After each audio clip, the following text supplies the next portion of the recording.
What's going on, everybody? Welcome back to the podcast. I hope everyone is having had a great day. It is 6 o'clock now, so I know everybody's kind of tired. I don't know if it's just me, but like lately I just been so exhausted, so tired. I don't know why, but I feel like it's this whole Mercury retrograde solar eclipse thing all happening at one time. It's like draining everybody, but I hope everyone had a great Easter weekend. Mine was good. I hung out with my family yesterday. We went to dinner at my mom's favorite restaurant. It's called the Chart House. It's in Weehawken, New Jersey. It's really good. It's really nice, beautiful scenery. I've been there multiple times. The food, amazing. I think they changed the chef because the last time that I had went, like years ago, I didn't like the food I got, but it's definitely different now.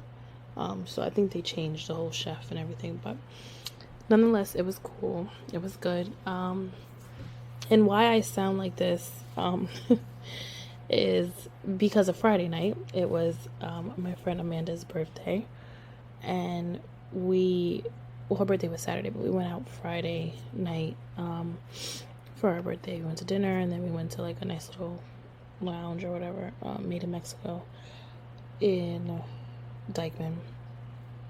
And I lost my voice, but I really think it had more so to do with the hookah. I really think I'm putting that down for some time, or probably forever now. I don't do hookah often anymore as it is. I used to have like a whole hookah set in my house, but for whatever reason it broke somehow. I don't know what happened, but nonetheless, I sound rather congested, but I'm not congested. It just feels like maybe I am congested. I don't know. My voice just sounds like this. I'm not sure. It's like in and out. One moment I sound regular, the next moment I sound fine. So I'm just taking regular cough syrup because I do have like a little cough, and some elderberry, something, I don't know what it's called, but something with elderberry and zinc in it to help me. But I hope everybody had a great weekend nonetheless, and I hope everyone stayed safe. I hope everyone was around their family and just enjoyed themselves and didn't, overdo it. And shout out to everybody who was on the last podcast. If you guys didn't hear episode 16, go listen to episode 16. That was it was hilarious, but it was fun too to do my second roundtable. This one wasn't video, I just did audio, but I had a lot of fun. Shout out to who was on? Erica was on there. Shout out to Erica. Shout out to Tati. Shout out to Purnell, Mr. Walker, and everybody else who was listening. Thank you guys for doing some good numbers. There was a lot of people that was on, but it just didn't pop up where I could see it. But there was a lot of people listening, and people listening afterwards. So I'm grateful, and I thank you guys again for participating and also listening as well for those who didn't participate. And if you guys ever want to be on a roundtable, please let me know. If there's anything that you want to talk about, I'm open to it. I love that, to have like an open podcast, to be able to speak about whatever and however you're feeling. That's what I definitely I obviously have my own things that I want to speak on, but it's also open to you as well, whatever you would like to hear. So involving you guys in this next episode, I asked, what did you guys want to talk about for this one? And a lot of you said taking an inventory of your life, taking a lifestyle inventory. And that is what this episode is about. So I must admit that when I was thinking of this topic, I was kind of like, am I going to be repeating myself about like what you need to let go of, or other things I may have said in earlier episodes? But it's really just me assessing and really having to find out exactly what taking a lifestyle inventory really meant. And when you take a lifestyle inventory, you're hitting all points. You're not just going from one specific area in your life. You are, as it said in the phrase lifestyle, your entire lifestyle, whatever you do from morning to night, the habits that you have, the habits that you want to create, and just changing and altering how you move and how you do things within your circle and within your life. So when you think of lifestyle inventory, you can think of all of those aspects. But I also did like a little bit of research, because I always do. I always bring receipts before I say and talk about anything, because you don't want to sound dumb when you're speaking. So the lifestyle inventory, which is called the LSI, it was actually developed by Dr. J. Clayton Lafferty. I think I'm saying his last name right. Where he basically put together, it's like a, what is it? A wheel, sort of like you guys remember the wheels back in the day, like a color wheel, like if you had art class, those color wheel type things. So it measures 12 specific styles or patterns of thinking that can either contribute to or detach from your personality effectiveness. The 12 styles measured by the LSI are organized into 3 clusters, which I kind of made sense when I thought about it. I thought it was actually going to be way more different categories, but his first category, he said, was constructive. The second was passive and defensive, and the third is aggressive and defensive.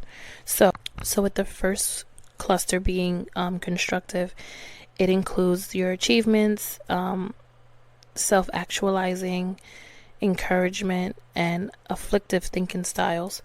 With the passive and defensive, it includes approval. So I guess from approval from everybody else, being dependent and avoidance.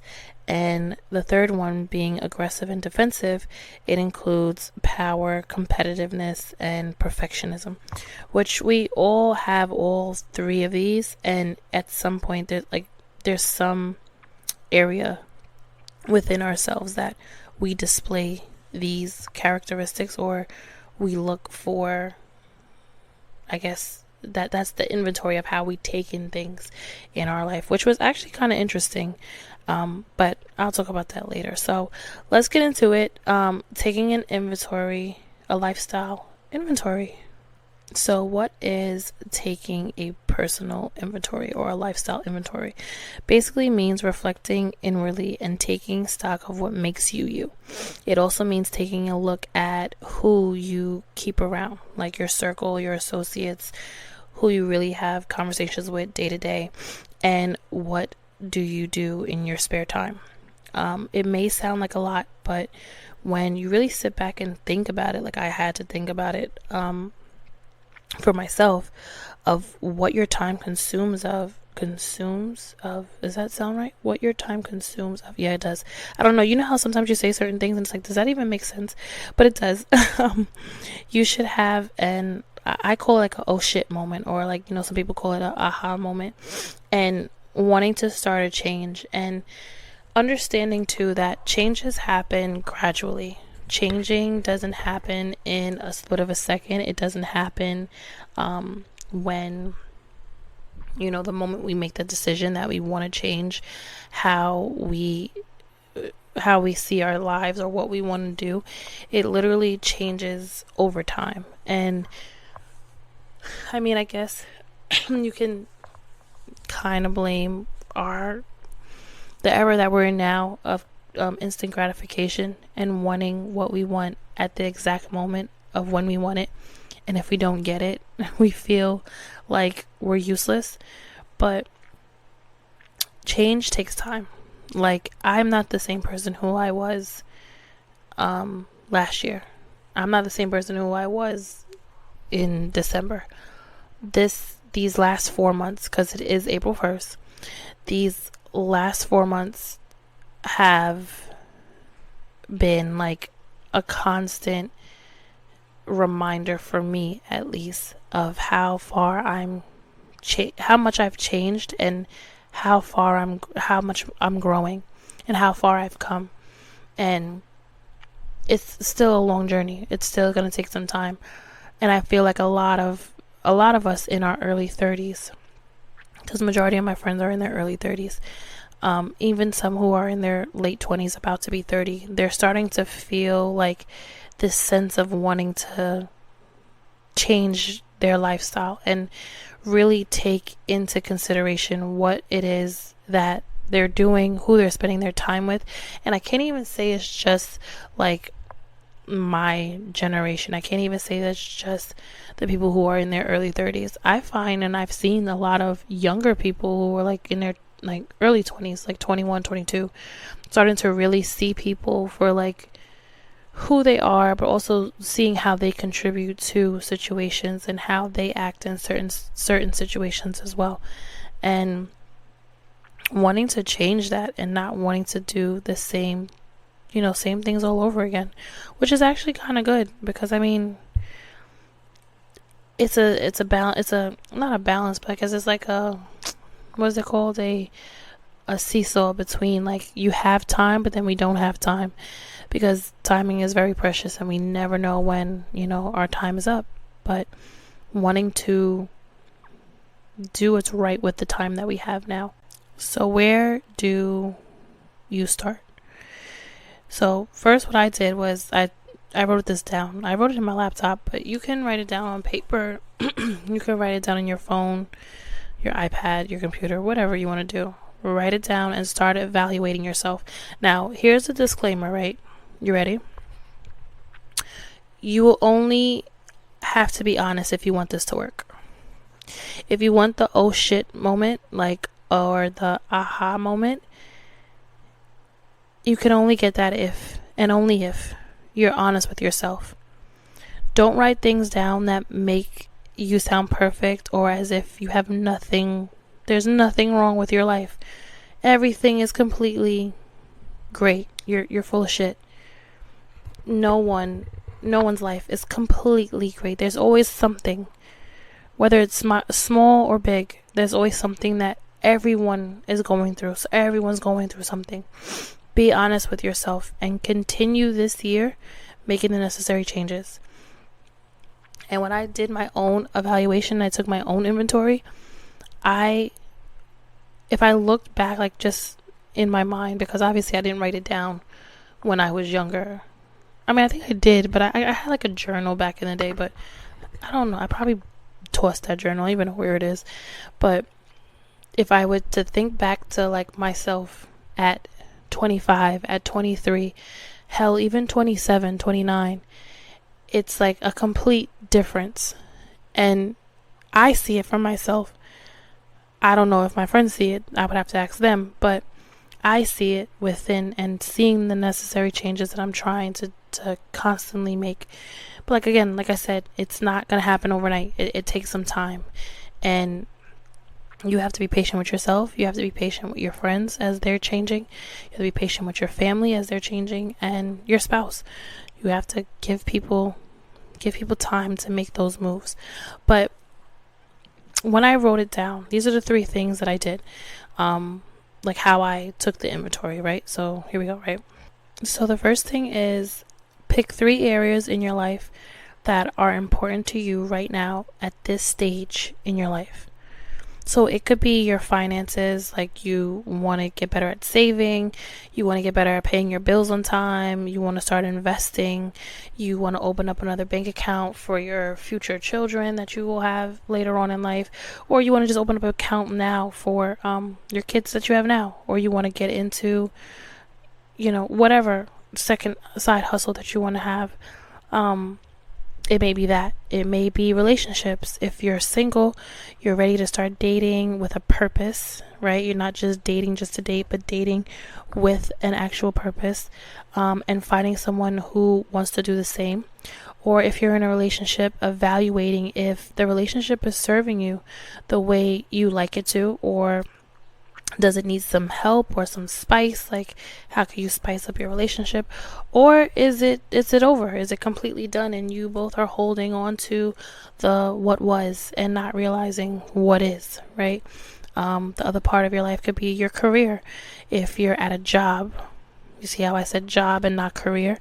If you're at a job that you no longer want to clock in for, that you're completely over, wanting to work for yourself, starting over with a whole new career path, wanting to start applying and being serious with applying to new jobs, or even if you are in the job that you like, shit, you may like it and this may turn into your career, leveling yourself up in the job and taking that action to get to that point, right? Or it could be building generational wealth, but you don't know how, you don't know where to start. That could mean you have to start listening and attending what's the word, seminars. I was gonna say sermons. By the way, I did go to church Sunday. I hope you guys went to church Sunday. It was good. I mean, it was a virtual church, but nonetheless, I went to church. It still counted. I get a 90% for that, not the 100. But attending seminars, and that can help you in that area, right? Educating yourself on investing and how to start building generational wealth, whether that be buying a home and flipping it and making it into a rental property, or buying some land and building property on that, or doing which I started doing too, what is it called? REITs. Maybe I'm saying it. I think it's REITs. I think that's what it is. And investing more of your money into that. But it could be anything. And then, also it could be letting go or rekindling friendships, bettering your health, healing from your past, whatever. Those 3 areas are at the top of your list. The whole idea is to not see what's wrong or bad about those 3 areas that you're choosing. We're not writing a woe is me paragraph or a guilty book. These are just 3 areas that you would like to see improvement in, like, let's say 3 to 6 months or so. Or if you want to give yourself to the end of the year, whatever works for you. So how can you change the circumstances? Like, how can you change and get these things rolling, right? So, like, picking one of those, right? Like, so for me, it was like finances. I want to get way better when it comes to financial. Like, again, I'm all the way real with y'all when it comes to me speaking on these episodes, but financial, like wanting to just be in a better spot, wanting to save more, wanting to invest more, wanting to just spend your money wisely, right? So what I did, that my brother actually told me that he did, was I deleted my DoorDash and Uber Eats app off my phone. If I tell you the amount of money I spent on Uber Eats, and I guarantee you, if any of you go into your Uber Eats app or you go into your DoorDash app and you look at the orders just from March, matter of fact, just from the beginning of the year, start from January all the way to March and just see how much money you done spent on Uber Eats. Now, don't get me wrong. There are times where, like, yes, you just don't feel like cooking.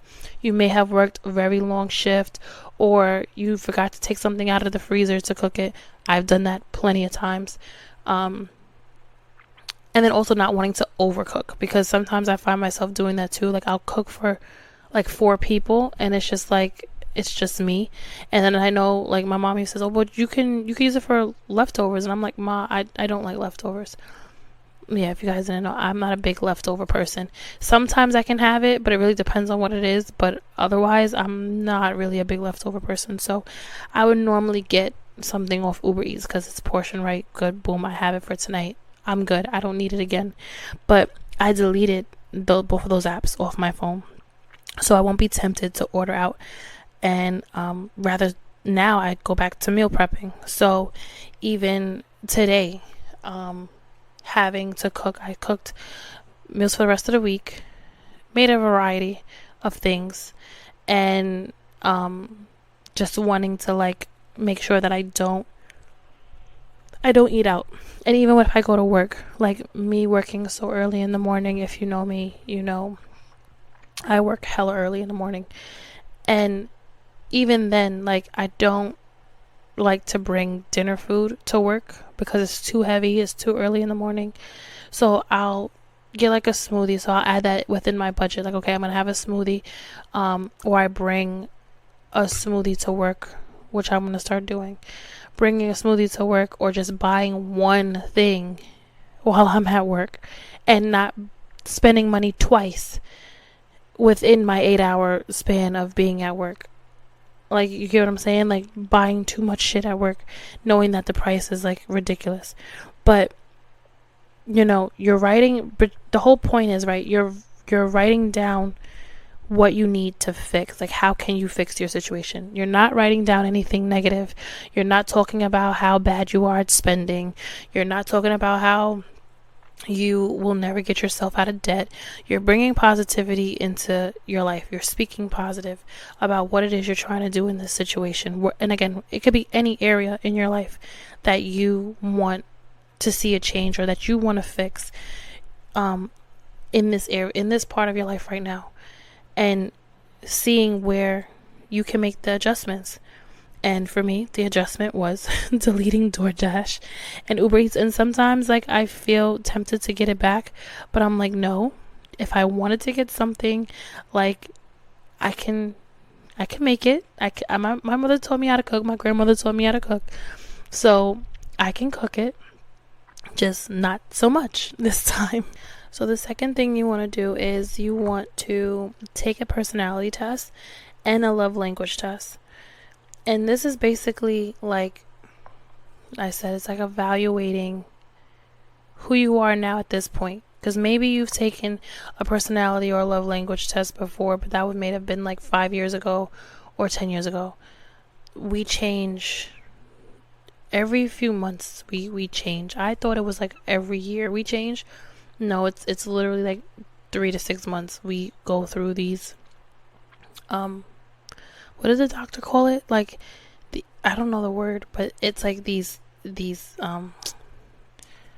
health, or like growing I guess like growing pains, if you want to call it that, where you just shift, like your whole trajectory just shifts, and it happens within 3 to 6 months. I thought it was always a year, but apparently it's not. So you want to take a personality test and a love language test. Now, if you don't know what the love language test is, which I feel like a lot of people do know, but just in case you guys don't or never heard of it, which I find that hard to believe, but nonetheless, the 5 love languages that we all have, like, as humans: words of affirmation, acts of service, receiving gifts, quality time, and physical touch. And I know I probably talked about this in my other podcast, but those are the love languages that we all possess, or that we all like, or qualities of what we would like in a partner, and what we like our partner to show us, but also what we should give and show our partner. So if at the top of the list there's a quiz that you can actually take, and I think it's on, it's the 5lovelanguages.com, and you can actually take the quiz and you can find out what your love language is. For some people it is just physical touch, like they just need to have you touch them, like hug them, hold them, slap them on the ass, whatever. It's just some type of touch that they need, that they love. Some people, quality time, just being around them, not necessarily having to say anything, or may not have too much conversation, but just being next to them, or just spending time, like wherever you guys are going. Words of affirmation, I feel like everyone needs that. I feel like that's just one that's probably at the top of everybody's list, because I don't think that you can go or want to be with someone who doesn't tell you, like, babe, you look amazing today, or you look like, gives you some type of compliment, like, you look good, oh, I see you've been working out, like, you're really starting to slim down, like, constantly. Oh, you may not say slim down like that. you probably would just say like, babe, you look good, or like, oh, you're looking real sexy, I like this, or you like, giving the compliment, making them blush a little bit, you know what I mean? Like, everyone, I feel like, wants that. And again, there's something wrong with it. I like words of affirmation. Like, you better tell me I look good. I don't even care if I look like a bum. Babe, you look nice. Thank you. I appreciate it. My hair is a mess. Lashes are falling off, but my skin's clear. And I'm in my house clothes, but whatever. So words of affirmation, and then acts of service. So like that could just be you pumping your girl's gas, or giving her money for gas, buying her water. It can be you, which I feel like a lot of men like when we give them like our skincare routines, and like we do it for them. They love that. I feel like they cannot, they act like they don't, but I feel like they do. Whether it be like, if you know that they're working a lot, and they need some time to just like release some tension or some stress. Hey, let's go do something that they like to do. Let's go play basketball. Let's go to a basketball game. Let's cook dinner. Let's do something. Whatever it is, but just that acts of service and doing small things can definitely help them feel better about you and about the relationship and how they see you. Oh, then I missed one, receiving gifts. Like, obviously we all like to receive a gift. It doesn't matter what it is. It could be flowers, it can be a bag, it can be shoes, it could be something creative that doesn't cost an arm and a leg, a t-shirt that reminds you of them. It doesn't matter. Paying for her nails to get done, paying for his haircut, feeding him. Like, it doesn't matter. Any type of gift. We all like to receive gifts. And if you don't, you're lying. So stop. But nonetheless, that is the 5 love languages. And I feel like that's one of the things that kind of like changed. Like, I thought, I always thought like I was just a physical touch. Like, that was on my top of my list. But no, it was actually quality time that was on the top of my list, which, again, when I took the test years ago, it was physical touch. Now it's quality time. So like, again, you change. 3 to 6 months, you shift, and and some people remain the same in certain areas, but for the most part, when it comes to our thinking and what we like, it tends to change. And then the personality test. So the personality test, honestly, it was spot on. I won't say that it wasn't, but I took this test on Truity.com, Truity.com, and it's the Big 5 personality traits. Now, in order to unlock the full description of your personality at the end, after you take the test, you have to pay $29. I didn't pay $29. I just, saw the little glimpse that they gave us, but I probably will, just because I want to see the entire thing. But it's like basically a small review that they give you at the bottom, and as to who you are based off of your answers. The questions are based off of OCEAN, and that's a abbreviation for openness. I always mess up this word every time I pronounce it. Conscientiousness. Oh, there you go. Very good. Which is wishing to do one's work or duty, right, well and thorough. Yes, I looked at the textbook version of it. I didn't want to just say nonsense. Extroversion, meaning how talkative, energetic, assertive, or outgoing you are. Agreeableness, and neuroticism, which basically is the tendency to be anxious, depressed, having self-doubt, and other negative feelings. So for myself, when I did the test, and I think this was out of 80, so you could score, the highest was 80. My openness was a 71, which I was like, yeah. It basically says that I'm creative and imaginative, which is true. My conscientiousness was a 65, which means like I'm uninterested in dull facts of a situation, and things that have to do with other people that is not positive. Which is also very true. Like, I don't base my first judgments off of people, off of whatever other people say. Like, I hear what people say and I'm just like, oh really, like that happened? But I tend to see, like, if the vibe is there first with me, and them first before I make up my own ideas, I guess. And then extroversion was 42, agreeableness was 75, and neuro was 58. So I was a little, and this is why I said maybe I'll spend the $29, because now I want to know why was my extroversion 42 and my agreeableness 75. That's high for my agreeableness. But again, I want to know, like, exactly full in detail what it is. So you guys can take the test also if you want to do the personality test, which I suggest you should do. It's on Truity.com, TRUITY.com, and it's like 5 minutes or so of you answering the question, and then you'll know certain areas, or like you'll know your personality.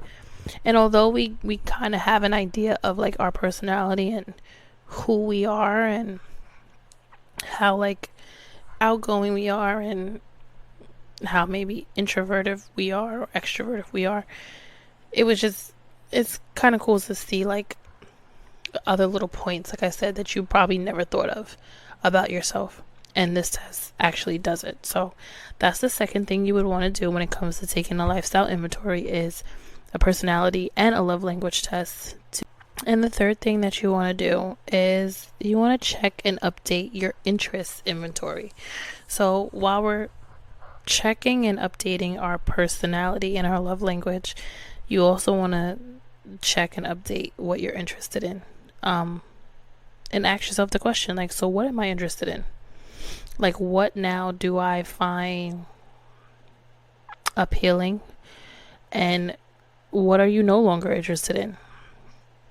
Like, I don't know, for me lately, it's been a lot of feeling like I'm being pulled away from like things that I used to do, that I don't hate now, I just don't find interest in it. Like, I tweeted the other day, and while I had a good time, like I said, for my friend's birthday, and we enjoyed ourselves and we made the party fun, it's like you go after not being out for so long, and I guess this is just maybe in New York, or it could be just anywhere, but after not really going out to the lounges in a long time, or not really being in like the crowds anymore, like how we used to be in like our early 20s and so on, or like our early teenage years, it's so boring. Like, people now are boring, and I only say that because, so we were sitting in an area where we basically could look at the entire crowd. Like, our section was like just the crowd, we saw them. And for one thing, and the crazy thing, I had this whole conversation with all my friends then that night that when we went out, and we all agreed to it as well. Like, that whole night, it was nothing but a sausage fest.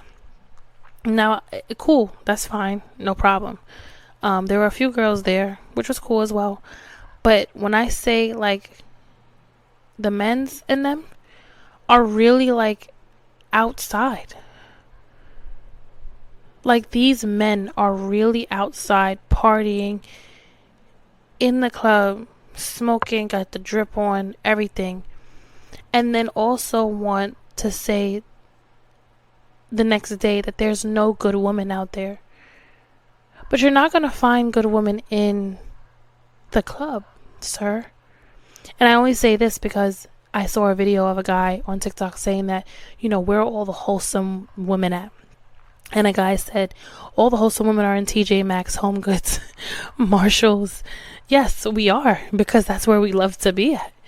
We like, sprucing up our homes, and even if we don't buy anything, we're just like browsing around and enjoying ourselves. We're at Starbucks, we're at Dunkin' Donuts. Well, maybe not everybody's at Dunkin' Donuts. Okay, I take that back, because some people gonna be like, whoa, whoa, whoa, Dunkin'. I said what I said. Anyway, we're just not in the club, right? So even being there, and it was a lounge. It wasn't, Made in Mexico is more of a lounge. I don't say it's a club. It's more of a lounge because it's a restaurant and it turns into a lounge. But it was definitely just interesting to see how many guys were there, how many people were really like putting on a show to show everybody else that I just bought 6 bottles to the section. Like, just certain things, like I said, just not interested in anymore. Like, it's cute to go out maybe here and there. It's cute to just be around once or twice, but no one parties now. No one really has, no one dances. No one really enjoys themselves. Everybody's on their phone, or they're just standing there. And then the DJ. Let's talk about the DJ. The DJ, sir, had one job. And when I could tell you, it was hilarious how we were looking at each other like, this man's not serious. Like, whenever he would play a good 5 minutes of our music, like the music that would get the party going and people was actually dancing, we was enjoying it. We was up. Other times, we're just sitting around cracking jokes and whatever. Like I said, it was still a good time. Like, I'm not saying that we didn't have a good time, but just assessing like why you don't go out and why things have changed, like how much being out in the clubs have changed compared to when 22, at 22, at 23, when people were actually still dancing, people were actually still having a good time. Now it's like you don't see that often. Everyone's just standing around and doing nothing. But like I said, having that feeling of being pulled out of that, like not wanting to do it anymore, and not necessarily being in the club, but just anything in your life really that you feel like God could be pulling you out of. God could be pulling you away from it. Like, I don't want you doing that, and this isn't serving you, and it's not going to do nothing for you. So I need you to get out of that. And really seeing like, nah, he's helping me with something that I truly have a hard time letting go of, but I want to let it go. And that's one thing that you can assess of being drawn away from things that you used to do, that you used to have so much fun doing, that you no longer want to do now. Another part is, who are you interested in? And it doesn't have to be romantically. It could be your friends. It could be your family. And basically asking yourself, like, are they in the same space as you? Do they have the same interests as you?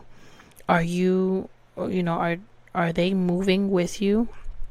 Or are they holding you back from where you're supposed to be at and what you're supposed to be doing? And I feel like that can be hard to check that inventory list, because a lot of people hold on to the years, right? People hold on to the what was. Like, oh, we used to be so close, or if it's romantic and if it has something to do with a boyfriend, girlfriend, even your husband or your wife, I guess. It's like how everything was in the beginning and how now, as you're looking at it, it's not the same. And although you would love it to be the same, although you would love for you to go back and have, that type of, I guess, I want to say freedom, or that type of relationship with them, it's not there anymore. So you're going to have to let it go, and you're going to have to move on and move forward, or open to having the conversation and seeing if the both of you can rekindle what was and move from there. That's also helpful. To to see like if, and that's also helping you to see if they're interested in exactly what you want to do. So if you come to them and say, listen, I've been feeling lately like we're not as close as we used to, or we don't do the same things that we once did. And if their response is, yeah, I feel the same, like, so how do we fix it? How do we change it? Then the both of you can come to an agreement as to how you're going to go about fixing whatever the problem is, and moving in a positive way, rather than feeling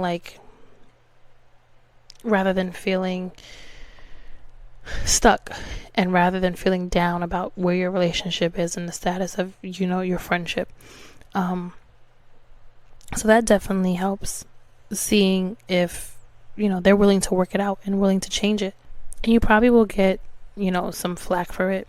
Some people, I've heard some people say, like, some friends and even like their partners would, come at them on some, oh, so you think you're better than me, or you think that because you have X, Y, and Z going on that you can just walk away, or you don't have to be around me. And it's just like, well, no, I don't think I'm better than you. I just see myself going on a path that you're just not ready for. And of course, I'm going to bring it back to church, because Isaiah 43:18-19 says, forget the former things, do not dwell on the past. See, I am doing a new thing. Now it springs up. Do you not perceive it? I am making a way in the wilderness and streams in the wasteland. And that's obviously God making a way for us to move on with our life and to get out of our old ways. And sometimes God will do that when it comes to friendships, when it comes to relationships, when it comes to your family, that they're not serving you any help. They're not serving you no purpose. And I'm trying to push you in the direction that I need you to go in, but I need you to leave these people alone. Or I need you to leave this person alone, because they don't want the same things that you want. And although, yes, you have history, never forget the good times, but you have to move on, because if not, you're going to be in the same spot you were this year, next year. And I don't want you to do that. And again, it's been happening with me, and the hardest thing is letting go and surrendering. But I feel like if we all do that in our own time, and we all just say, you know what, I'm going to do what God is telling me to do, and perceiving it in a different way than me feeling like, feeling bad for it. Because I know sometimes, like, you'll feel bad for having to leave your family behind, or having to leave friends behind, or that, leaving that boyfriend or that girlfriend behind, because it's like they've been with you through everything. But some situations, not all. So don't go saying, oh, well, you said all the situation. No, I didn't say that. I'm saying some situations are like that, where you really have to move on from what was and go to and pay attention to what is, and letting God talk you through it, letting the Holy Spirit talk you through it, and moving you in that direction. Again, it's hard. It is very hard. I be having to catch myself like, I know I shouldn't be doing this. I know I shouldn't be doing that, or I need to move in this direction, or I need to be, I need to promote. Like, it could literally be anything. I don't need to be talking to this person anymore. I don't need to be, giving this person all my attention, or I don't need to focus on what this one's doing. I need to just be doing what I'm doing. And a lot of this can even also come from social media, like constantly paying attention to the people who you follow, and that doing detrimental work, I guess, to your mind, and changing up who it is you follow. I've seen people have deleted their Instagram a million times. I'm like, why are you constantly keep deleting your Instagram? And they come back and they have a whole new following. They don't want to follow the same people that they used to, because they were bad influences. They don't want to watch the same things that they used to watch on TV, because it was a bad influence. Like, it just made, like, it's like you feed your mind and you feed your brain and your soul with the people who you talk to, who you keep around, who what you watch on TV, what you listening to. I'm not saying you can't have your moments of ratchetness. I'm not saying that, but you have to think about how many times do you really listen to it or watch it. Is that something that you literally watch every single day, or you have to watch, or you have to listen to that? Like, you don't have like not one moment of just wanting peace and quiet and listening to something other than what you're normally used to listening to.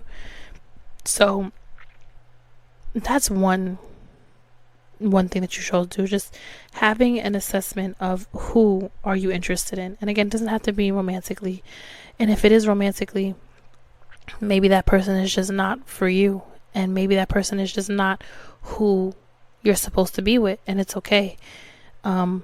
It's hard, obviously, but if both of your paths don't align, you do have to unfortunately move on and go your separate ways. And I think I've said this earlier, but taking a social media break to find the real answers. I was going to go on a social media hiatus until I said, you know what? I'm going to start my podcast, because I've always been saying that I wanted to start one. But I was really going to go on like a hiatus for a while. And I know some friends who are actually still on their hiatus, and they've been doing pretty good. I think my brother did like 6 months away from social media, and he said it was very refreshing. He said he felt better. And other friends who have done the same, who have done that, have also said the same thing, that they feel better, that they feel more grounded, that they have an idea of their purpose and what they're supposed to be doing. And I feel like everybody needs that, whether that be you deactivate it, whether that means you delete it and come back with a whole new following, whatever it may be, it's perfectly fine. I've constantly have been thinking, like, I want to do that so badly. Like, I just want to take a break from social media and just not see anyone's stories, anybody's updates, like, especially with so much going on in this world right now. It's just like it's too much. So I feel like that can be good as far as the interests that and what you're interested in, and really getting to know what you're interested in outside of social media, because social media is obviously an influential platform, and it's going to show you the things that obviously you like and what you don't like. But sometimes it can clog your mind with thinking that you want something when you really don't, thinking that you want a particular lifestyle and you really don't, or not knowing what comes with it. You know what I mean? Like, assuming that everything is what you see. And that's the thing about social media too. People just post what they want you to see. They don't show the bad. They don't get real about how they got to where they are now. They only show you all the good things that they're doing and what they've done. But they're never going to show you the bad parts of everything. So going on a hiatus, not just from Instagram, it could be from TikTok as well. It could be from Facebook. It can be from Twitter. It could be from all of it. And everybody needs to do that. I feel like that's something that, especially, you could do it from like now until the summertime, because I know the summertime is on its way. It's coming. I'm excited just the same. But also, don't fall back into the ways of your past, because you're going to be around a lot of, again, influential people, a lot of peer pressure, and a lot of things may not sit right with you. And it's okay if, you feel awkward or you don't feel comfortable in this space anymore. So remove yourself from the space and find other things for you to do. There's a bunch of things for you to do throughout the summer. Look up, like, I think there's like a website too. I think maybe Time magazine has something, or not magazine, Times, the newspaper, the New York Times. Oh my God, the New York Times. I think they have something where they put out what is actually going on in the summertime and like things to look out for. So you can do that. There's also this app, I think it's an app called Meetup, and you can find other people who are interested in the same things that you're interested in.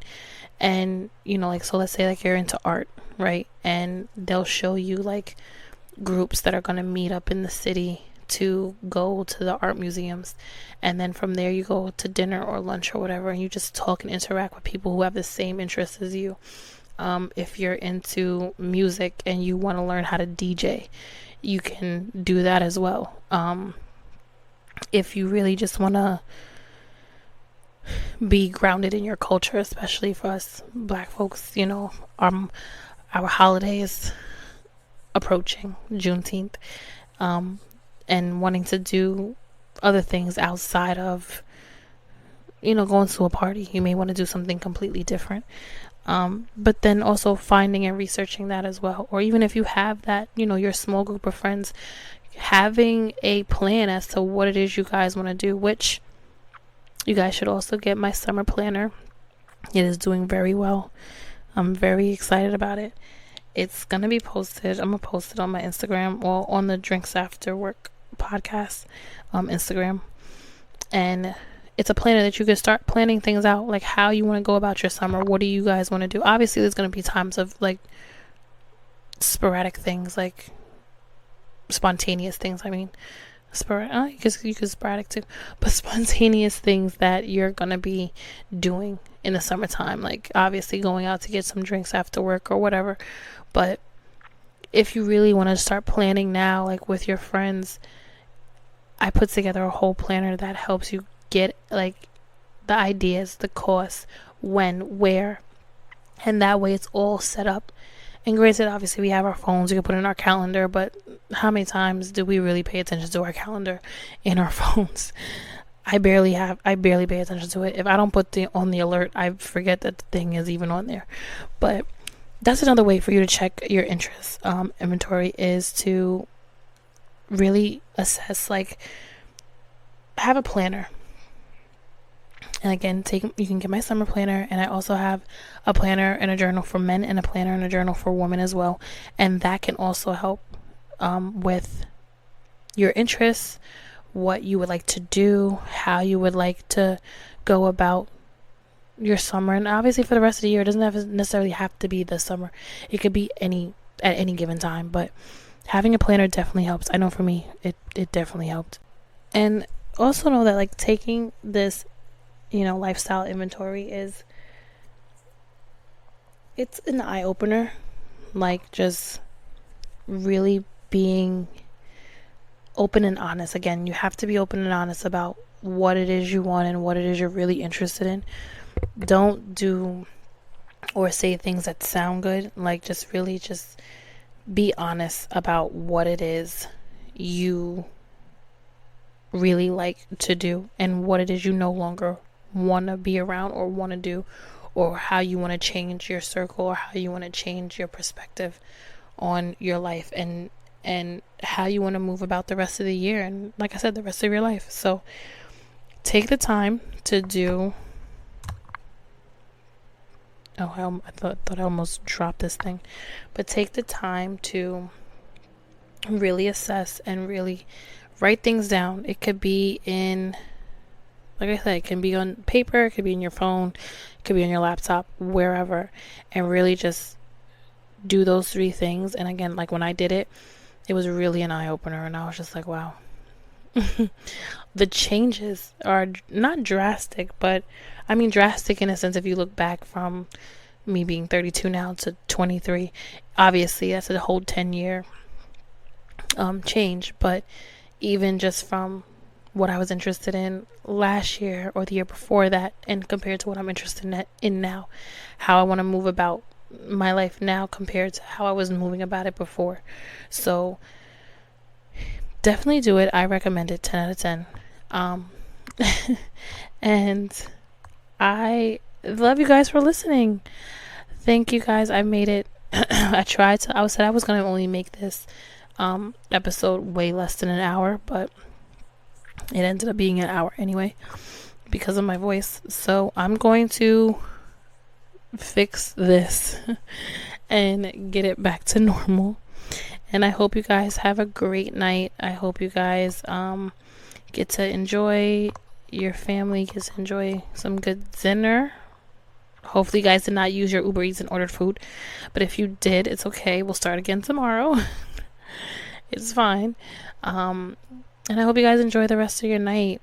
And if you're driving, be safe if you're listening to this. And again, guys, thanks for listening. I'll see you guys later.